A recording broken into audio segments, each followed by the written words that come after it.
was great wonderment on the priest's neighbors at the girl who came so suddenly to his house without anyone knowing where she was from or what business she had there. Some of the people said that everything was not as it ought to be, and others that Guleesh was not like the same man that was in it before, and that it was a great story how he was drawing every day to the priest's house, and that the priest had a wish and a respect for him, a thing that they could not clear up at all. That was true for them indeed, for it was seldom the day went by but Guleesh would go to the priest's house and have a talk with him, and as often as he would come, he used to hope to find the young lady well again, and with leave to speak, but alas, she remained dumb and silent, without relief or cure. Since she had no means of talking, she carried on a sort of conversation between herself and himself by moving her hand and fingers, winking her eyes, opening and shutting her mouth, laughing or smiling, and 1,000 other signs, so that it was not long until they understood each other very well. Guleesh was always thinking how he should send her back to her father, but there was no one to go with her, and he himself did not know what road to go, for he had never been out of his own country before the night he brought her away with him.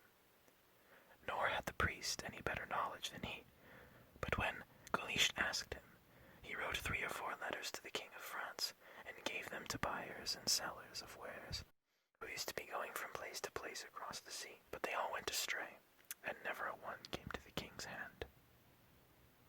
This was the way they were for many months, and Guleesh was falling deeper and deeper in love with her every day, and it was plain to himself and the priest that she liked him. The boy feared greatly at last, lest the king should really hear where his daughter was, and to take her back from himself, and he besought the priest to write no more, but to leave the matter to God. So they passed the time for a year, until there came a day when Guleesh was lying by himself on the grass, on the last day of the month in autumn, and he was thinking over and over again in his own mind of everything that happened to him from the day that he went with the sheoaks across the sea. He remembered then, suddenly, that it was one November night that he was standing at the gable of the house when the whirlwind came, and the sheoaks in it, and he said to himself, "We have November night again today, and I'll stand in the same place I was last year until I see if the good people come again. Perhaps I might see or hear something that would be useful to me and might bring back her talk again to Mary." That was the name himself and the priest called the king's daughter, for neither of them knew her right name. He told his intention to the priest, and the priest gave him his blessing. Guleesh accordingly went to the old rath when the night was darkening, and he stood with his bent elbow leaning on a grey old flag, waiting till the middle of the night should come. The moon rose slowly, and it was like a knob of fire behind him, and there was a white fog which raised up over the fields of grass and all damp places through the coldness of the night after a great heat in the day. The night was calm as is a lake when there is not a breath of wind to move a wave on it, and there was no sound to be heard but the cronan of the insects that would go by from time to time, or the hoarse sudden scream of the wild geese as they passed from lake to lake, half a mile up in the air over his head, or the sharp whistle of the golden and green plover, rising and lying, lying and rising, as they do on a calm night. There were 1,000 bright stars shining over his head, and there was a little frost out, which left the grass under his foot white and crisp. He stood there for an hour, for 2 hours, for 3 hours, and the frost increased greatly, so that he heard the breaking of the trunnions under his foot as often as he moved. He was thinking in his own mind at last that the sheoaks would not come that night, and that it was as good for him to return back again, when he heard a sound far away from him coming towards him, and he recognized what it was at the first moment. The sound increased, and at first it was like the beating of waves on a stony shore, and then it was like the falling of a great waterfall, and at last it was like a loud storm in the tops of the trees, and then the whirlwind burst into the wrath of one rout, and the sheoak folks were in it. It all went by him so suddenly that he lost his breath with it, but he came to himself on the spot and put an ear on himself, listening to what they would say. Scarcely had they gathered into the rath till they all began shouting and screaming and talking amongst themselves. And then each one of them cried out, "My horse and bridle and saddle, my horse and bridle and saddle." And Guleesh took courage and called out as loudly as any of them, "My horse and bridle and saddle, my horse and bridle and saddle." But before the word was well out of his mouth, another man cried out, "Ora, Guleesh, my boy, are you here with us again? How are you getting on with your woman? There's no use in your calling for your horse tonight. I'll go bail you won't play such a trick on us again. It was a good trick you played on us last year." "It was," said another man. "He won't do it again. Isn't he a prime lad? The same lad, to take a woman with him that never so much as said to him, 'How do you do?' since this time last year," says the third man. "Perhaps he likes to be looking at her," said another voice. "And if the Omadhaun only knew that there's an herb growing by his own door, and if he were to boil it and give it to her, she'd be well," said another voice. "That's true for you. He is an Omadhaun. Don't bother your head with him. We'll be going. We'll leave the Bodach as he is." And with that, they rose up into the air, and out with them, with one roulia-boulia, the way they came, and they left poor Guleesh standing where they found him, and the two eyes going out of his head, looking after them and wondering. He did not stand long till he returned back, and thinking in his own mind on all he saw and heard, and wondering whether there was really an herb at his own door that would bring back the talk to the king's daughter.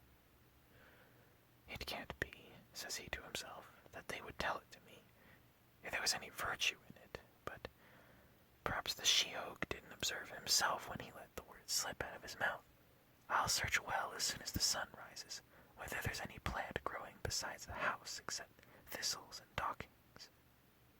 He went home, and as tired as he was, he did not sleep a wink until the sun rose on the morrow. He got up then, and it was the first thing he did to go out and search well through the grass round about the house, trying could he get any herb that he did not recognize. And indeed he was not long searching till he observed a large strange herb that was growing up just by the gable of the house. He went over to it and observed it closely, and saw that there were 7 little branches coming out of the stalk, and 7 leaves growing on every branching of them, and there were a white sap in the leaves. "It's very wonderful," said he to himself, "that I never noticed this herb before. If there's any virtue in an herb at all, it ought to be in such a strange one as this." He drew out his knife, cut the plant, and carried it into his own house, stripped the leaves off it, and cut up the stalk. And there came a thick white juice out of it, as there comes out of the south is all, when it is bruised, except that the juice was more like oil. He put it in a little pot and a little water in it, and laid it on the fire until the water was boiling, and then he took a cup, filled it half up with the juice, and put it into his own mouth. He came into his head then that perhaps it was poison that was in it, and that the good people were only tempting him that he might kill himself with that trick, or put the girl to death without meaning it. He put down the cup again, raised a couple of drops with the top of his finger, and put it to his mouth. It was not bitter, and indeed had a sweet, agreeable taste. He grew bolder then, and drank the full thimble of it, and then as much again, and he never stopped again until he had half the cup drunk. He fell asleep after that, and did not wake till it was night, and there was great hunger and great thirst on him. He had to wait then till the day rose, but he determined as soon as he should wake in the morning that he would go to the king's daughter and give her a drink of the juice of the herb. As soon as he got up in the morning, he went over to the priest's house with the drink in his hand, and he never felt himself so bold and so valiant and spirited and light as he was that day, and he was quite certain that it was the drink he drank which made him so hearty. When he came to the house, he found the priest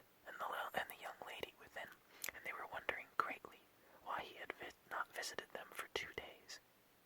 He told them all his news, and said that he was certain that there was great power in that herb, and that it would do the lady no hurt, for he tried it himself and got good from it. And then he made her taste it, for he vowed and swore that there was no harm in it.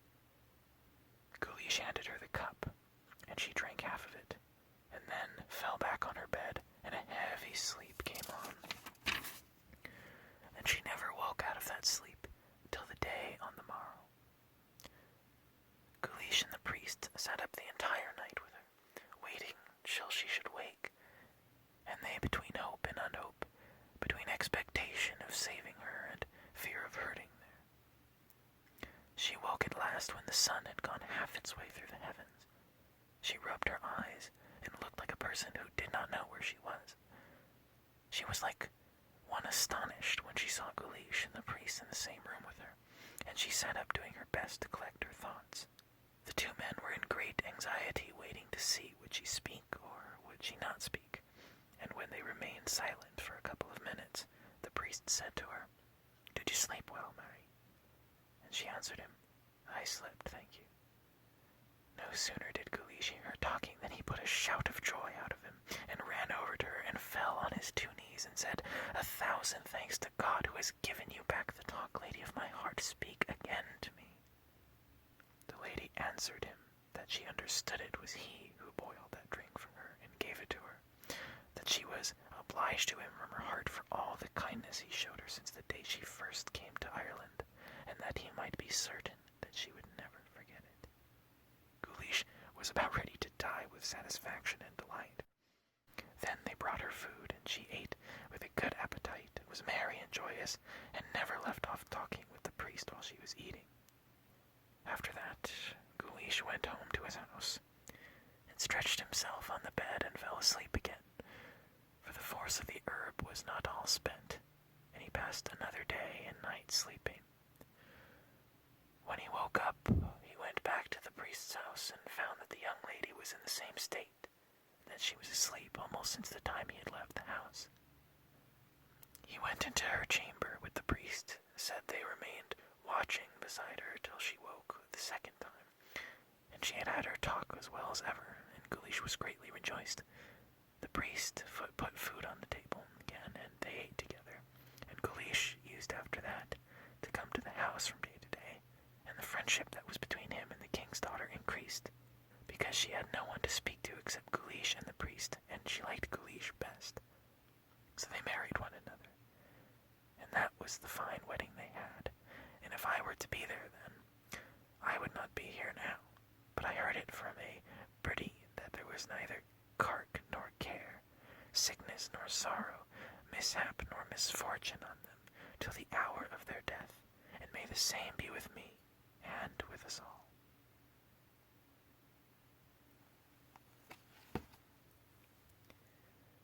That's all for today. I hope you enjoyed the second half of the story of Guleesh.